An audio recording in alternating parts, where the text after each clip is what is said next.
लेके 3 बजे तक ले काम करती है वो लोग, लेकिन फिर भी सरकार को लज्जत नहीं है, उसको शर्म नहीं आ रहा है।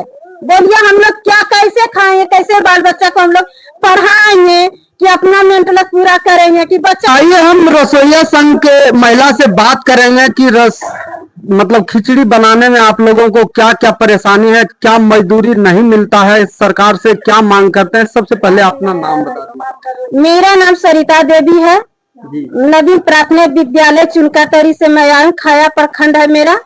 और मैं सरकार से ही निवेदन करना चाहती हूँ कि हम 12 महीना काम करते हैं, सरकार को ये लज्जत क्यों नहीं आती है कि मैं इतना महिला रसोईया है, सभी गरीब हैं, किसी का पति नहीं है, किसी का बेटा नहीं है, किसी का कुछ भी नहीं है। 9 बजे से लेके 3 बजे तक ले काम करती है वो लोग, लेकिन फिर भी सरकार को लज्जत नहीं है, उसको शर्म नहीं आ रहा है। बोलिए हम लोग क्या कैसे खाएंगे, कैसे बाल बच्चा को हम लोग पढ़ाएंगे कि अपना मेंटेनेंस पूरा करेंगे कि बच्चा को हम लोग तरस जाते हैं कि कैसे हम भी बच्चा को ट्यूशन पढ़ाएं, हम लोग कहाँ से करेंगे। एक मजदूरी जो खटता है, खेत में खटता है, रोपा करवाता है, उसको भी 300-400 के मिलता है डेली। हम लोग को क्या दे रहा है सरकार, कुछ कहीं ना कहीं दीदी का कहना है कि हम लोग जो रसोईया संघ में हैं तो इसमें गरीब परिवार ज्यादातर है, किन्हीं का पति नहीं है, किन्हीं का लड़का नहीं है और सबसे नीचे तबके के लोग हैं वही रसोईया में काम करते हैं। और हम लोग 12 महीना काम करते हैं लेकिन 10 महीना का ही पेमेंट मिलता है। तो आप सरकार से क्या मांग करना चाहते हैं? मांग यही करना चाहते हैं कि हम लोग 12 महीना काम करते हैं तो लेकिन 400 का हम लोग का मजदूरी होता है, इसके हिसाब से हम लोग को जोड़ कर दे दे सरकार जी। नहीं तो हम लोग घर पर ना धरेंगे।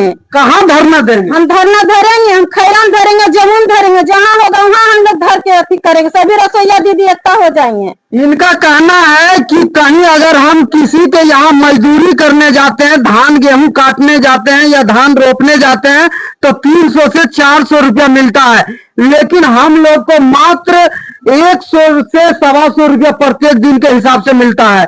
तो कितना आप लोग मांगते हैं सरकार? ये तो हम मांग रहे हैं सरकार से हम लोग को 12,000 को दे दे, हम लोग उससे अति हो जाएंगे। अभी आप लोग एक नारा लगाए थे, कौन सा नारा लगाए थे?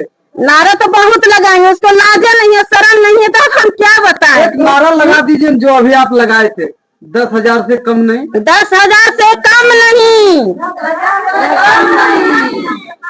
1-2 हजार नहीं। सर लगा रहे थे क्या? नारा लगाइए तो थोड़ा। 1-2 हजार में दम नहीं। डीएम के बच्चा सोता है,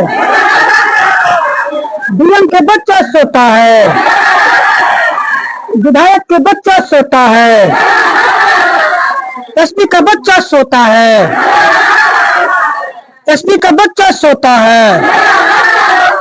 मिड डे मील में कमीशन खोरी नहीं चलेगी, मिड डे मील में कमीशन खोरी नहीं चलेगी। वीडियो के बच्चा सोता है,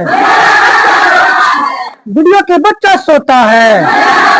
यानी मुख्य रूप से सारी बातें राजेश जी के माध्यम से, सभी रसोईया संघ के माध्यम से हुई है कि सारे पदाधिकारी के बच्चे सोते हैं और हम लोग का बच्चा रोता है। तो उसके लिए हम लोग को कम से कम 10,000 मजदूरी, कम से कम 1 न्यूनतम मजदूरी इन लोग हो जाती है ना, तो किसी के घर में बच्चे से पढ़ता नहीं जी, किसी का तो दिन नहीं दे पाता है। ये लोग कम से कम 1 न्यूनतम मजदूरी हो जाता तो किसी के बच्चा बढ़िया से स्कूल में पढ़ता, हर जो अपना काम करता। अच्छा, दूसरी बात हम रसोईया संघ से लेंगे कि क्या आप लोग को विद्यालय में हेडमास्टर साहब कुछ दबाव भी देते हैं काम करने के लिए? हाँ, दबाव देता है, सब कुछ सामने करवाता है, पूरा दबाव देता है। 10 मिनट लेट हो जाता है तो 10 चखा बोल देता है। क्या बोल देता है? दूसरा बहाली करेगा, ना कटेगा तो दूसरा बहाली करेंगे। हम क्या दीदी क्या करवाते हैं? झाड़ू करवाता है, खिचड़ी बनवाता है, आगे बोलिए। पूरा विद्यालय में यानी कि इनका कहना है कि हेडमास्टर साहब पूरा दबाव देते हैं कि पूरा विद्यालय का ही झाड़ू लगाओ, पूरा दबाव से एकदम डांट के दबाव का काम करवाते हैं, सब विद्यालय साफ करवाते हैं। न करेंगे तो निकलिए, क्या बोलते हैं सर?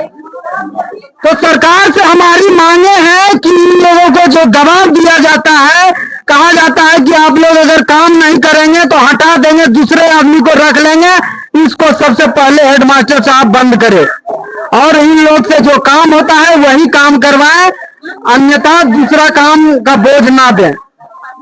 और आप लोग भी कुछ बोलना चाहेंगे? बंद।